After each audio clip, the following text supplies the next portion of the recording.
मेरा नाम है आदर्श और मैं आपको इंटरमीडिएट में वो क्वेश्चंस कराने जा रहा हूँ जो एग्ज़ाम्स के लिए महत्वपूर्ण हैं और जो थोड़े से टेक्निकल भी हैं और थोड़े से मतलब इजी भी कह सकते हैं, लेकिन वो क्वेश्चन जिसमें थोड़ा सा दिमाग लगाना पड़ता है। तो वो क्वेश्चंस की सीरीज़ कंप्लीट की जाएगी। तो उसमें से देखते हैं ये क्वेश्चन जो है दिया हुआ है। अब इस क्वेश्चन में ये देखते हैं कि सबसे पहले क्या किस तरह से क्वेश्चन आ सकता है। One upon upon one plus minus ten x भी हो सकता है, माइनस भी हो सकता है और प्लस भी हो सकता है। और क्या हो सकता है, one upon one plus minus cot X हो सकता है। तो दो चीज़ें हो सकती हैं। तो इस क्वेश्चन में करते ये है, बेसिक का ये है कि सबसे पहले इस क्वेश्चन को प्लस वाला सॉल्व करते हैं। प्लस लिया, टेन को चेंज किया साइन अपॉन कॉस में, sine x upon cos x, ऐसे किया। फिर क्या किया, फिर हमने किया इसमें एलसीएम लिया। थोड़ा सा स्टेप छोड़ते हैं, जो इजी स्टेप्स हैं उनको हटा देते हैं, ठीक है। कॉस ऊपर जाएगा तो इसको यहीं पे लिखे दे रहे हैं, उसमें कोई टेक्निकल चीज़ है नहीं इसमें, डीएक्स। अब इस क्वेश्चन में ये करते हैं कि लग रहा होगा साइन जोड़ देंगे, साइन ऊपर घटा, लेकिन ऐसा नहीं करेंगे। क्यों नहीं कर सकते?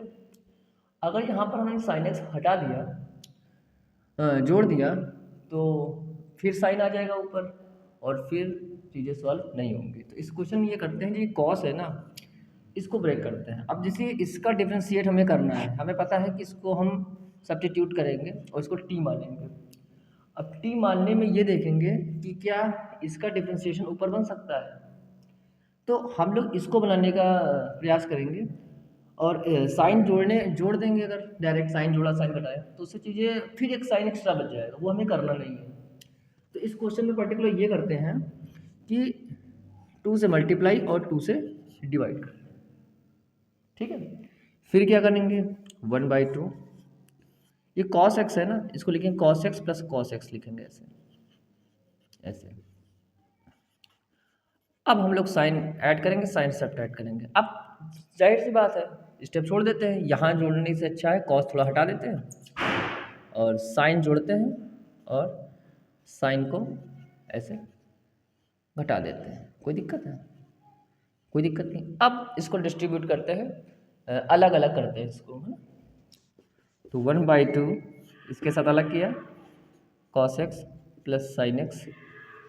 अब बेसिक चीज़ें हैं, उनको बार बार रिपीट, स्टेप बढ़ा दें तो उनमें ज़रूरी नहीं समझता कि उनको बढ़ाया जाए, है ना। बेसिक समझ होनी भी चाहिए इतनी, नहीं तो मैथ लेने का कोई मतलब भी नहीं है। इससे हमने इसके साथ ले लिया। यहाँ तक मुझे नहीं लगता कि इसमें कोई दिक्कत होगी आपको। फिर क्या करेंगे हम लोग, फिर सबसे पहला काम ये है, अब ये पता ही है, इसको इससे सब हटा देंगे, काट देंगे। और फिर क्या करेंगे इसमें, अब यहाँ बचा है वन और यहाँ बचा है ये। अब इसको थोड़ा ध्यान से देखते हैं, वन बाई टू, यहाँ बचा है वन। फिर क्या करेंगे बच्चों, अब ये डिवाइड में है और ये ऊपर है।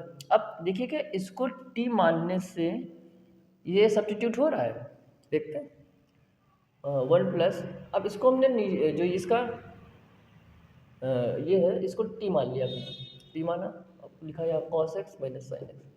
अब जाहिर सी बात है, हम टी मानेंगे तो आप डायरेक्ट बताइए कॉस एक्स का क्या होता है, माइनस साइन एक्स, और साइन एक्स का कॉस एक्स। तो जो चीज़ इनटू में होती है ना, जैसे ये चीज़ हमने टी माना, इसको कॉस एक्स का माइनस साइन एक्स और साइन एक्स का कॉस एक्स। अब जिसको हम, ये इनटू में है, अभी डिवाइड में जाएगा, है ना, तो डिवाइड में जाएगा ऐसे, तो क्या आएगा, साइन एक्स का कॉस एक्स और कॉस एक्स का माइनस साइन एक्स और डी टी। अब याद रखिएगा कि हमने टी किसको माना है ना, ये भी याद रखिएगा। तो हमने इसको डिवाइड कर दिया, वन का पता ही आपको क्या होगा, एक्स प्लस, ये तो डिवाइड हो चुका है, one upon T D T. अब वन अपॉन टी का क्या होता है बच्चों, वन अपॉन टी का लॉग टी, यहाँ पे वन बाई टू ऐसे लिख लीजिए, वो तो जल्दी लॉग टी। अब फिर हम कहें टी लिखे, फिर टी की वैल्यू रखें, तो आप डायरेक्ट पता ही कि टी किसको माना था आपने, टी बच्चा इसको माना था, तो इसको यहाँ रखो, तो cos x plus sine x plus C. आगे देखते हैं क्वेश्चन अगला।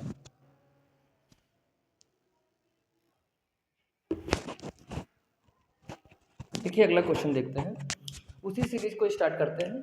और जो क्वेश्चंस हैं जो ऐसे जिनमें थोड़ा सा दिमाग लगाना है, थोड़ा सा, और एक ही कॉन्सेप्ट के क्वेश्चंस हैं उनको एक साथ करा देंगे।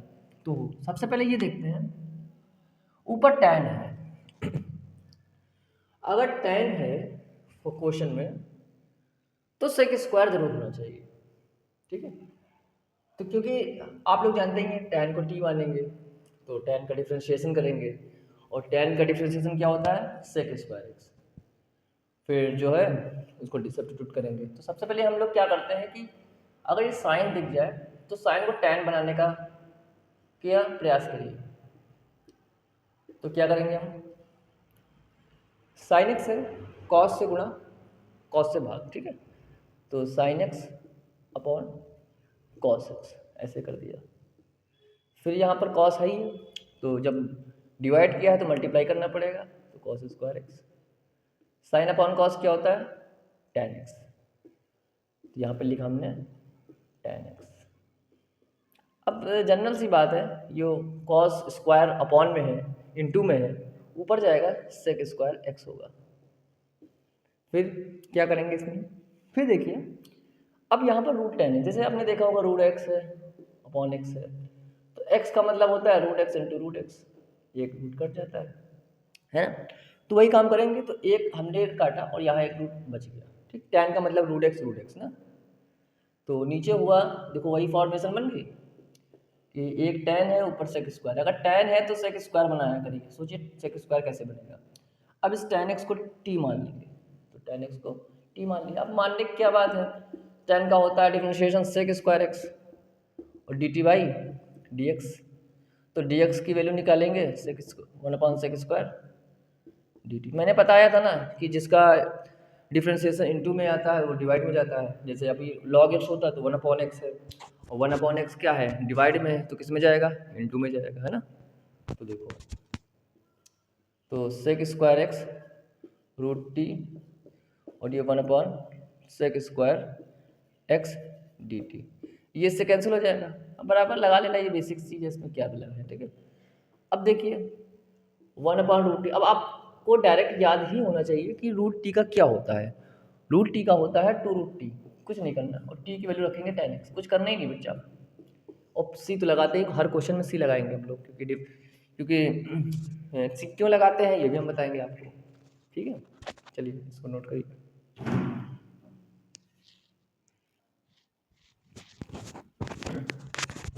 अब देखिए अगला क्वेश्चन। अब अगले क्वेश्चन में क्या है कि अब x के फंक्शन है दोनों ना, अलजेब्रिक फंक्शन है दोनों, और दोनों ही आंशिक भिन्न लग रही होगी सॉल्व करेंगे, लेकिन आंशिक भिन्न से कुछ चीज़ें बहुत टफ हो जाएंगी। तो हम लोग ये करेंगे कि ऐसा इसको अरेंज करेंगे कि सब्स्टिट्यूट मेथड लग जाए ना। तो क्या करेंगे, तो ऐसे फंक्शन, ऐसे क्वेश्चन में ये देखते हैं कि सबसे पहला ये काम करते हैं कि यहाँ पर x की पावर 3 है और ब्रैकेट है, और एक इसके जो इनटू में फंक्शन है वो x है। तो ये देखा करो कि नीचे अंदर पावर कितनी है, 3 है, तो बाहर एक ज़्यादा होनी चाहिए। कितनी होनी चाहिए, 4 होनी चाहिए। अगर अंदर पावर 3 है तो बाहर कितनी होनी चाहिए, 4 होनी चाहिए। तो हम लोग क्या करेंगे, इसमें से x की पावर 3 कॉमन लेंगे, ठीक है। तो कॉमन लिया तो यहाँ था तो यहाँ 1, यहाँ पर नहीं है तो 1/x की पावर 3, ठीक। अब पावर कितनी हो गई, 4 हो गई। तो पावर हो गई यहाँ पे 4, और ये ऐसे हो गया। फिर मैंने कहा अब देखो डिफरेंशिएशन में क्या होता है कि डिफरेंशिएशन में क्या होता है, जैसे कोई पावर इनटू में है, प्लस में है, तो पावर उसमें घटेगी, है ना। तो ऐसे करेंगे, डिफरेंशिएशन करना है तो सीधी सी बात है, पावर आगे पावर में कम, तो 2x बचेगा। लेकिन यही पावर मैंने अगर निगेटिव बता दिया आपको, x की पावर -2, तो क्या हो जाएगा, -2 आगे, -2 में एक कम, तो क्या हो जाएगा -2, और ये -3, तो नीचे जाएगी तो +3। तो आपको डायरेक्ट याद करना है ना, जैसे कि अब अगला क्वेश्चन आ जाए x की पावर -3, ठीक है। इसका मतलब ही यही है, इसको चाहे तो ये लिख लो 1/x3, तो क्या हो जाएगा -3/x4। दो चीज़ें हो जाएंगी इसमें, है ना। तो देखते हैं फिर ऐसे करते हैं, तो इसको हम लोग t मानेंगे इसको, ठीक। अब t मानते हैं इसको ऐसे x⁻, इसको 3t मान लिया, तो ये कांस्टेंट वैल्यू है तो इसका तो डिफरेंशिएशन 0 ही हो जाएगा। इसका क्या हो जाएगा, पावर आगे पावर में कम नीचे जाएगी प्लस पावर हो जाएगी, याद करना है। डिवाइड में है तो कहाँ रहेगा, इनटू में जाएगी चीज़ें, तो इसकी पावर 4/-3 dt यहाँ पे रखते हैं, dx है। अब देखो यहाँ पे t हमने वैल्यू पुट करी, यहाँ पे रखते हैं, तो यहाँ पर हमने इसको t लिफ्ट किया है, तो यहाँ क्या हो जाएगा, इसकी पावर 3/-3 और dt, ठीक है। क्या होगा, ये से कैंसिल हो जाएगा, -3 आगे ले लेंगे ऐसे। 1/t क्या होता है पता ही है, log t, तो 1/t होता है log t, और t की वैल्यू भाई रखना तो पड़ेगा ही, जो चीज़ मानी है उसको देनी पड़ेगी, ठीक है। आगे देखते हैं अगला क्वेश्चन। देखिए ये क्वेश्चन देखते हैं। अभी अच्छा, जितने भी क्वेश्चन मैंने कराए हैं वो सारे ही इम्पोर्टेंट हैं पेपर के लिए, और यूपी बोर्ड में ये क्वेश्चन आने की अत्यधिक संभावनाएं हैं। मतलब ये क्वेश्चंस अगर कराए हैं तो पेपर में आने की संभावना 90% से भी ज़्यादा है, ठीक है। वो टाइप्स हैं जो डायरेक्टली पूछे जाते हैं, इनसे रिलेटेड क्वेश्चंस पूछे जाते हैं, वो सारे टाइप ही क्लियर कर देता हूँ मैं, ठीक है। ध्यान से देखना। अब जैसे ये क्वेश्चन आ गया 10⁴, मैंने कहा था अगर 10 है तो sec स्क्वायर जरूर होगा, है ना। तो इसमें से 10 कैसे बनाएंगे sec स्क्वायर x, अब ऐसा तो नहीं 10 स्क्वायर लिख दिया और दूसरे 10 स्क्वायर को लिख दिया sec स्क्वायर x+1, तो कट नहीं जाएगा, उसके बगल में 1 ऐड है ना। तो क्या करेंगे हम लोग, तो करेंगे ये कि 10x को t पहले से ही मान लेंगे, लेट कर लेंगे 10x को t मान लेंगे। अब आपने 10x को t माना है, तो फिर ये देखेंगे इसको t ऐसे t⁴। अब यहाँ पर dx की वैल्यू भी चेंज होगी, क्योंकि फंक्शन जो है t में है और यहाँ dx है, जो जो t है उसी में फंक्शन की वैल्यू होनी चाहिए, जैसे dt होना चाहिए यहाँ पर। तो हम dt की वैल्यू जो t मानते हैं उससे निकालते हैं, तो 10x क्या हो जाएगा, sec स्क्वायर x dt/dx। मैंने आपको ऐसे ही बताया है कि अगर कोई चीज़ इनटू में है तो कहाँ जाएगी, डिवाइड में जाएगी, ऐसे है ना, ऐसे डिवाइड में चलेगी। तो यहाँ पर आ गया dt/sec स्क्वायर x, ठीक है। इक्वल लगा लेना जो भी है। अब क्या करेंगे, t⁴ है, अब देखो sec स्क्वायर x आ गया, अब पूरा फंक्शन जो है sec स्क्वायर, भाई ये तो ऐसे नहीं काट देंगे अपने मन से, कुछ होना भी चाहिए काटने के लिए, कट तो रहा नहीं। तो हम लोग क्या करते हैं कि जो यहाँ पर फंक्शन x में है और यहाँ dt है, तो ऐसा अरेंज करते हैं कि कोई x अगर आ गया है तो उसको गायब करना है, एलिमिनेट करना है, t के ही फॉर्म में एलिमिनेट करना है। तो sec स्क्वायर को लिखेंगे 1+tan स्क्वायर x, पहले से पता ही होगा, बेसिक चीज़। नहीं पता है तो मैं छोड़ दो भाई, सीधी बात, और dt, ठीक है। अब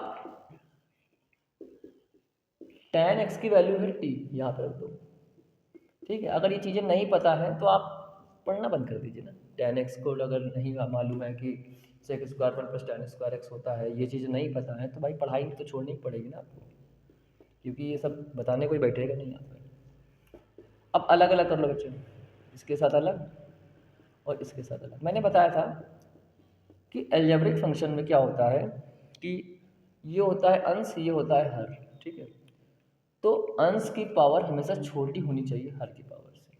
अगर नहीं है तो उसको डिवाइड करते हैं या फिर ऐसा करते हैं जोड़ते घटाते हैं, ये सब करते हैं ना।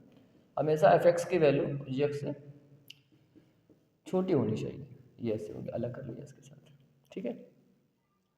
अब बेटा देखना यहाँ पर 10⁴ है।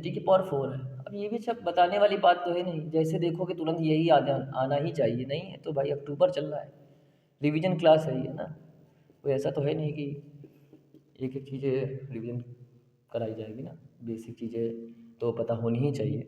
1+t² होता है tan−1t, पता है, पता भी होना चाहिए, फॉर्मूले तो आपको याद ही होने चाहिए ना, झूठ नहीं बोलेंगे, नहीं याद है तो फिर याद हो जाएंगे, जब तक लगाओगे नहीं तब तक याद होने नहीं है, ठीक है। लाख कोशिश करना, ठीक, बैठे रहो। अब a² - x² क्या होता है t² a + b a - b, कैसे आया मत पूछो, ठीक है, नहीं आता तो कोई ज़रूरत नहीं है। t²+1 dt, ठीक। और ये tan, तो इसको c लगा दूँ, मैं पहले से लगा दूँ चाहे बाद में लगा दूँ, इतना कोई खास फर्क पड़ने वाला नहीं t से। भाई ये इससे कट गया, ठीक। अभी अंदर जाएगा इसके t² dt -1 dt, और यहाँ क्या हो जाएगा, t की वैल्यू जो मानी थी वही रख दो यहाँ पे, tan इनवर्स x, ठीक है। क्लियर है ना बच्चों, ठीक। अब t² को लिखेंगे, अब देखो ये फॉर्मूला पढ़ा ही होगा आपने, t⁻n dx क्या होता है, n+1/n+1 रखते हैं आप, तो n+1/n+1 और माइनस 1 का तो भाई t है, अगर यहाँ dx होता तो x, dt है तो t है ना, कोई मतलब ही नहीं चीज़ों, पता ही है फॉर्मूला क्या होता है, कट जाता है ना, ये भी कोई जानने वाली बात है नहीं कोई खास। t की वैल्यू ये होती है भाई, ये रख दो यहाँ पर tan x⁻3/3, यहाँ भी रखो c, तो भाई है ही है, दुनिया ही सी है, ठीक है। आगे देखते हैं।